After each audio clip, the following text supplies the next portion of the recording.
last time. Yeah, okay. What are we making? We're gonna make some potato rolls. Doesn't that sound fun? Yummy. All right, so let's get started. So the first step is we need to proof the yeast. What's yeast? Okay, good question.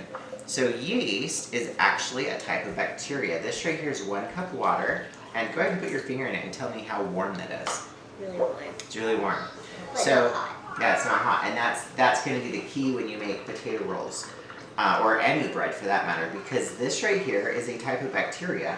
And this bacteria is what's going to help the yeast to get those little air bubbles in it. And if the water is too hot that you put the yeast in, you're going to kill the yeast. And that wouldn't be good because then your bread won't rise.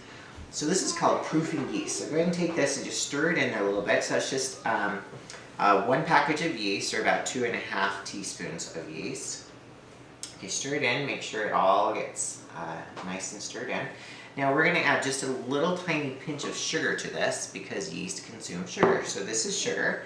And for this recipe, we need 2/3 cup sugar. We're just going to put a pinch of sugar in like that, just enough to help the yeast get started. Go ahead and put a pinch in.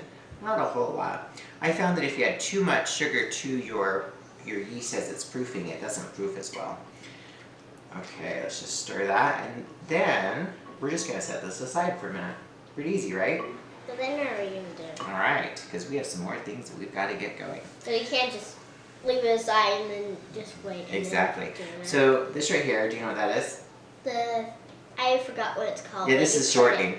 Oh yeah, shortening. This is shortening. And then you put it around so then your thing doesn't almost, stick. but this is going to go inside the bread.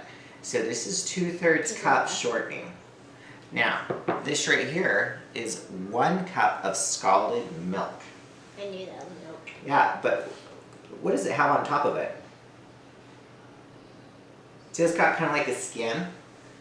Isn't that weird? So what I did is I took this and I brought it to a boil really fast. It's called scalding the milk. And I let it sit down and cool. You can go ahead and put your finger in there. Tell me how warm or hot it is. It has the skin again. Is it warm? Warm. Yeah, it's warm. I can't really feel it. And I don't like to use my scalded milk hot, so I like to let it sit for a minute. And I usually like to combine it right with my shortening so it can start to soften that for a bit. So that's 1 cup scalded milk and 2/3 cup shortening, okay? And we're going to mix in the sugar with that. So go ahead and dump in the sugar. This is 2/3 cup sugar. All right. So that sugar is going to be dissolving into the milk. It already is. It is. It looks really cool, right? Yeah, it actually looks like the sugar's turning into like dissolve. So it actually looks like it's turning like brownish white. Yep. So. And then it's like gold. Yep. Okay. So right now I'm just cutting that Crisco just a little bit. I'm not expecting it to dissolve all the way because this was not very hot milk and I really don't need it to. But I'm just creating a mixture because I'm going to be mixing all of this together with some mashed potatoes. That's the magic ingredient for potato rolls. And we also need some eggs and ultimately our flour. So we're just going to move that to the side and let that sit for a minute now. Oh, I get it why it's called potato rolls, because they're rolls with potatoes. Yep. So this is a sweet dough. So usually your sweet bread doughs, they've got sugars and also eggs. And so this recipe is 2 eggs. So go ahead and put the eggs in there. I'm gonna wash my hands after this. Yep. You should wash your hands after eggs. So I'm going to get this ready because we're going to mix those eggs. So that way we don't have weird little clumps of yolks and whites. Yeah, great. You can go ahead and put the eggshells right back here on the cloth.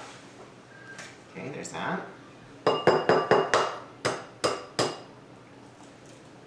Try not to get a shell in. Oh, no, don't go. Don't put a shell in. Good. Okay.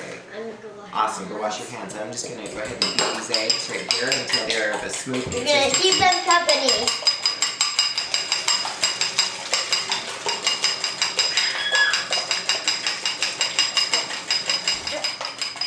Alright, so now I have our eggs beaten, we've got our Crisco and our sugar and our milk solution that's just soaking and it's softening that Crisco. And then I want you to look what is happening with our yeast. It's turning like dough color. Yeah, it's dough colored. Look at the bubbles on top. It looks like the things like what you said, like the bubble, like the thing is gonna turn into bubbles. Yep. So now I can let this proof like this for a while, but because this is going to be a refrigerated dough, this is actually going to be enough because I want the yeast to begin to multiply pretty slowly actually. That we're going to do that inside of the fridge. Okay, here we have our flour. The big fat Yep. flour. So this is whole wheat, and so if you do this with your regular white bread flour, then I would recommend doing about 7.5 cups of flour. Whole wheat flour can absorb a little bit more liquid, so this is about 7 cups whole wheat flour. And do you notice what I made? What did I make in this bowl? A nest. I really did. It kind of like made this nest-looking stuff. I think you know how to make a nest because you have lots of Yeah. plants. So this is the fun part. So this is where I'm going to start mixing in our